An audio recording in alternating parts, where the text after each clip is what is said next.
Hey all, we have to talk, I think, about BOP and also how we talk about BOP.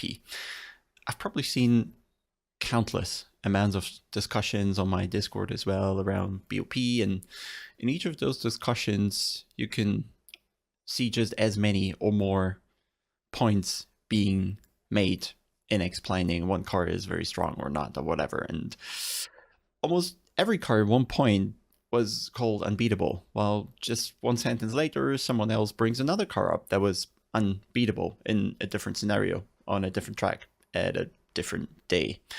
It's puzzling because how can opinion differ so much between people, between days and cars or whatever? And I think here's the problem.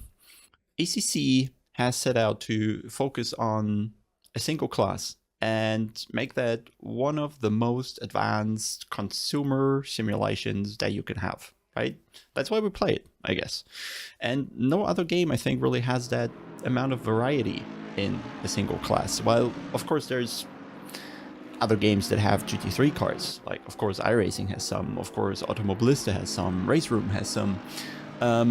And they all have like 3, 4, 5, maybe sometimes even 6. I'm not completely aware of how many they have, but I'm pretty certain none of those games really has all the GT3 cars, right?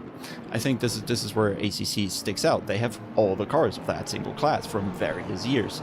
And I think this is also where we kind of, where it becomes difficult with BOP, right? We can always discuss how much accuracy ACC actually achieves in simulating so many cars. We can discuss how good those cars are modeled, how many compromises or mistakes have been made in the whole implementation of that. But regardless whether or not this is right or wrong or going well or not, the fact remains is that cars are indeed very different one way or another. And that's either by design or, as I said, by accident, by mistake, or simply by limitations of the platform, or by limitations that we still have in, well, consumer electronics, that we can't run 1,000, 2,000, 4,000 hertz of physics calculation. We can only have those 400 currently that runs on, well, all the systems that are able to play the game, really. And then every car has so many factors to consider which really matter if a car performs well or it doesn't. Every car has different weight and power, and it's not just that, they have different weight and power on different tracks because we have those BOP categories, which are taken from real life, which given simulation accuracy is a good or maybe rather bad thing, right? And they all have different dimensions, different suspensions, dampers, springs, different downforce maps and drag maps. They have different weight distribution, and they all have different power curves on different tracks, potentially even different turbo lags and different engine response. And there's just a huge amount of variety, right? They have different hitboxes even. Sometimes can take the curbs on one track and they can't on another. The fuel tank is a different position. There's a ton of factors, and I can probably make this list a lot longer if I spend more time on it. But yeah, I think the point is cars are different, and the problem with that is all those differences, willingly or not, they will lead to all those cars behaving different, and they will also respond different to different changes or various changes that the environment can do in this game, right? Some cars will react really good when you fill up the fuel tank, some will not. Like the BMW, right? It becomes great with fuel, but if you take the fuel out, it becomes a really nervous car, for example. And then there's other cars with a fuel tank in the front or near the front, like the Honda or Porsche, which just get a bit more difficult when the fuel is in. Or some will favor tight and twisty tracks because they have short wheelbases or they have nice traction with the weight at the back. Some will benefit on faster tracks because they have more downforce on longer wheelbases, for example. And some will favor cold conditions, some will favor hot conditions because they can or cannot produce more tire temperature or cool them better or whatever. Some will experience noticeable differences of, will experience noticeable balance changes when going through a stint, or when going into the night, or when going into the day. Some cars will wear the front tires more, some will wear the rear tires more, and maybe the driver has influence on that, maybe a setup has influence on that, and maybe the weather even has influences on that. Some will suddenly be better when it rains, and some will be worse. And maybe that also depends on the track, where traction is important or traction is not important, and suddenly the traction you had in rain is not so much of a factor. And then the problem is there's not just rain between 0 and 100%, but there's a huge variety in rain levels as well. So with that also comes kind of a varying impact of the weather, and all the impacts it has, they kind of scale with how much the weather changes. As I said, I could probably keep extending this list as well, right? But my point is, we are facing a huge amount of complexity. And by that, I mean a huge amount of factors, and they all interact with one another. A tiny change in one area might have knock-on effects in another area. And this is really sometimes maybe hard to predict the more factors a game is taking into account. And just naturally for those complex systems, it becomes increasingly hard to tell what is cause, what is effect in those systems.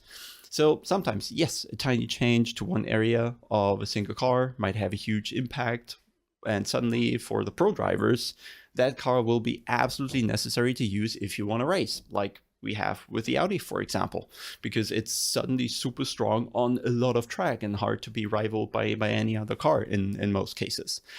But other than those outliers, I think we do indeed have different cars winning races here and there, right? Just that it's often on different tracks. Like, you just can't beat the Audi on some tracks now, right? So yeah, don't bother winning there as long as an Audi's in the race. Or when the weather changes, suddenly a different car excels and wins. Or if it's hot, or if it's cold, the packing order just changes. And the problem, I think, in those BOP discussions is that there will always be a point to make or a scenario to bring up where a certain car just behaves better than another. And in those discussions, it's typically used, one of those points is used eventually to call a certain car the best, or meta, or OP, in just by just picking one of those very narrow examples.